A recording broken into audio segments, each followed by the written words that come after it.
ಇಲ್ಲಿ ಇದ್ದಂತ ಬಂಗಾರ ಲೇಪನದ ಬಾಗಿಲನ್ನ ಕದ್ದವರು ಯಾರು? ಇಲ್ಲಿ ಕದ್ಕೊಂಡು ಹೋದಂತ ಗುಂಬಜ್ ಬಾಗಿಲು ಇವಾಗ ಎಲ್ಲಿದೆ? ಈ ಒಂದು ಕಪ್ಪು ಕಲ್ಲಿನ ಬೆಲೆ ಅಂದಿನ ಕಾಲಕ್ಕೆ 10,000 ರೂಪಾಯಿ. ಇಲ್ಲಿ ಕಾಣ್ತಿರೋ ಸಿಪ್ರಸ್ ಟ್ರೀಸ್ ಅಂದಿನ ಕಾಲಕ್ಕೆ ಕಾಬೂಲ್ ಮತ್ತೆ ಟರ್ಕಿಯಿಂದ ತರಿಸಿದ್ದಂತೆ. ಗುಂಬಸ್ ಮತ್ತು ಅದರ ವಿಶೇಷತೆಗಳನ್ನ ತಿಳ್ಕೊಳ್ಳೋಣ ಬನ್ನಿ.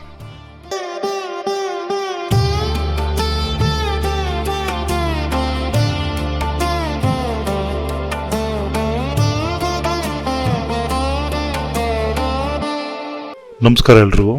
ಗುಂಬಸ್ ಅಂದ್ರೆ ಅದು ಅರಮನೆಯಲ್ಲ, ಅದೊಂದು ಸಮಾಧಿ. ತನ್ನ ತಂದೆ ಹೈದರ್ ಅಲಿಯ ಸಮಾಧಿಗಾಗಿ ಟಿಪ್ಪು ಸುಲ್ತಾನ್ ನಿರ್ಮಿಸಿದ ಭವ್ಯ ಕಟ್ಟಡವೇ ಗುಂಬಜ್. ಡಿಸೆಂಬರ್ 7, 1782 ತನ್ನ ತಂದೆ ಹೈದರ್ ಅಲಿಯು ತೀರ್ಕೊಳ್ತಾರೆ. ನಂತರ ಶುರುವಾದ ಈ ಕಟ್ಟಡ ಕಾರ್ಯ 1784ಕ್ಕೆ ಪೂರ್ಣಗೊಳ್ಳುತ್ತದೆ. ಈ ಗುಂಬಜ್ನ ವಿಶೇಷತೆಗಳನ್ನ ತಿಳ್ಕೊಳ್ಳುವಾಗ ಅನ್ಸೋದೇನಪ್ಪಾ ಅಂದ್ರೆ, ಟಿಪ್ಪು ಸುಲ್ತಾನ್ಗೆ ತನ್ನ ತಂದೆಯ ಮೇಲಿದ್ದಂತ ಗೌರವ ಅಭಿಮಾನ ಎಷ್ಟರ ಮಟ್ಟಿಗೆ ಇತ್ತು ಅನ್ನೋದನ್ನ ತೋರಿಸ್ತದೆ. ನೋಡಿ, ಇದೇ ಗುಂಬಜ್ನ ಹೆಬ್ಬಾಗಿಲು.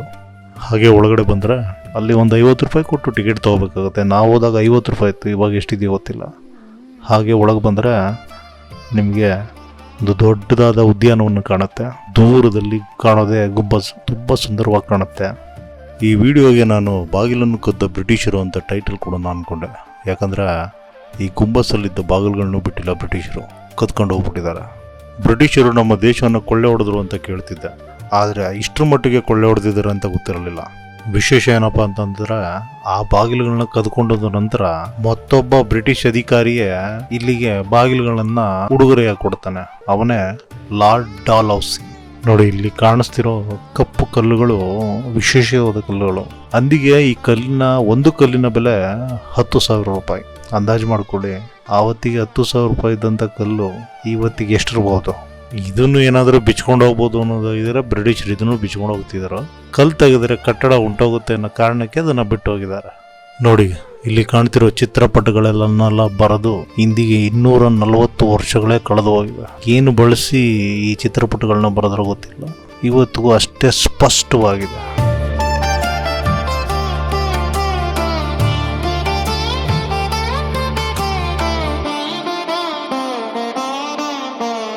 ಇದೆ ತಾಯಿ, ತಂದೆ, ಮಗ 3 ಜನರು ಇರುವಂಥ ಸಮಾಧಿ.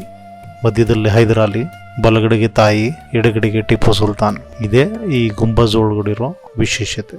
ತಂದೆ, ತಾಯಿ, ಮಗನ ಸಮಾಧಿ. ಒಬ್ಬ ಬ್ರಿಟಿಷ್ ಅಧಿಕಾರಿ ಕೇಟ್ ಬ್ರಿಟಲ್ ಬ್ಯಾಂಕ್ ಅನ್ನೋ ಒಂದು ಪುಸ್ತಕ ಬರೀತಾನೆ. ಆ ಪುಸ್ತಕದಲ್ಲಿ ಟಿಪ್ಪು ಹತನಾದ ನಂತರ ಬ್ರಿಟಿಷ್ ಅಧಿಕಾರಿಗಳು ಸಕಲ ಗೌರವಗಳೊಂದಿಗೆ ಒಬ್ಬ ರಾಜನಿಗೆ ಸಿಗಬೇಕಾದಂತ ಗೌರವ ಮರ್ಯಾದೆಗಳನ್ನು ಕೊಟ್ಟು ಇಲ್ಲಿ ಟಿಪ್ಪು ಸಮಾಧಿಯನ್ನು ಮಾಡ್ತಾರೆ. ಇಲ್ಲಿ ಗುಂಬಸ್ ಒಳಗಡೆ ತಂದೆ, ತಾಯಿ, ಮಗನ ಸಮಾಧಿ ಮಾತ್ರ ಇರೋದು. ಹೊರಗಡೆ ಬಂದ್ರೆ ಮಲತಾಯಿ ಅಂದ್ರೆ ಅವರು ಸಾಕಿದಂತ ತಾಯಿ, ಮತ್ತೆ ಚಿಕ್ಕಮ್ಮ, ಚಿಕ್ಕಪ್ಪ, ದೊಡ್ಡಪ್ಪ ಈ ರೀತಿಯಾಗೆಲ್ಲ ಸಿಗುತ್ತೆ. ಇನ್ನ ಸ್ವಲ್ಪ ಹೊರಗಡೆ ಬಂದ್ರೆ ಅವರ ಹೆಂಡತಿಯ ಒಂದು ಸಮಾಧಿ ಸಿಗುತ್ತೆ. ನನಗೆ ಆಶ್ಚರ್ಯ ಆಯ್ತು ನೋಡಿ, ಇನ್ನು ಹೆಂಡತಿ ಸಮಾಧಿ ತಂದು ಎಲ್ಲ ಕೊಂಡಿದ್ರಲ್ಲ ಅಂತ. ತದನಂತರ ಗೊತ್ತಾಯ್ತು ಅದನ್ನೆಲ್ಲ ಮಾಡಿದವರು ಬ್ರಿಟಿಷರು. 5 ಜನ ಮಕ್ಕಳನ್ನ ಕೊಲ್ತಾರಂತೆ ಆ ಯುದ್ಧದಲ್ಲಿ. 4ನೇ ಆಂಗ್ಲೋ ಮೈಸೂರು ಯುದ್ಧದಲ್ಲಿ ಟಿಪ್ಪು ಮತ್ತು ಆತನ ವಂಶಸ್ಥರನ್ನು ಸಂಪೂರ್ಣವಾಗಿ ನಿರ್ನಾಮ ಮಾಡ್ತಾರೆ.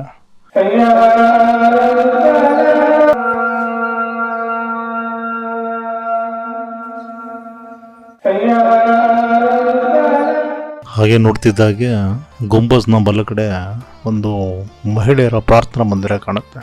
ನಿಮಗೆ ಸುತ್ತಲೂ ಕಾಣುತ್ತಿರೋ ಈ ಕಟ್ಟಡಗಳನ್ನೆಲ್ಲ ಕುದುರೆಗಳನ್ನು ಕಟ್ಟೋದಕ್ಕೆ ಬಳಸ್ತಾರೆ.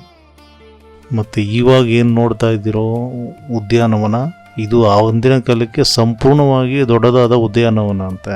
ಕಾಬೂಲ್ ಮತ್ತು ಟರ್ಕಿಯಿಂದ ವಿಶೇಷವಾದ ಗಿಡಗಳನ್ನ ತರಿಸಿ ಇಲ್ಲಿ ಒಂದು ದೊಡ್ಡದಾದ ಉದ್ಯಾನವನವನ್ನು ಸೃಷ್ಟಿ ಮಾಡಿದ್ದನಂತೆ. ತದನಂತರ ಅಂದರೆ ಟಿಪ್ಪು ಹತನಾದ ನಂತರ ಬ್ರಿಟಿಷ್ ಅಧಿಕಾರಿಗಳು ಆ ಉದ್ಯಾನವನ್ನು ಸಂಪೂರ್ಣವಾಗಿ ನಿರ್ನಾಮ ಮಾಡಿ ಬ್ರಿಟಿಷ್ ಮಿಲಿಟರಿ ಕ್ಯಾಂಪ್ ಆಗಿ ಇದನ್ನ ಪರಿವರ್ತನೆಗೊಳಿಸ್ಕೊತಾರೆ.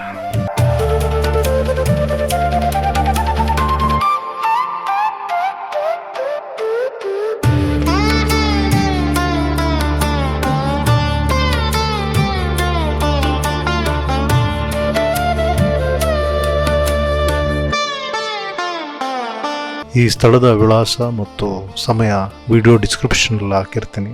ಒಮ್ಮೆ ನೋಡಬೇಕಾದಂಥ ಸ್ಥಳ, ನೋಡಿ ಬನ್ನಿ. ಇದಿಷ್ಟು ಗುಂಬಸ್ನ ವಿಶೇಷತೆಗಳು. ಧನ್ಯವಾದಗಳು.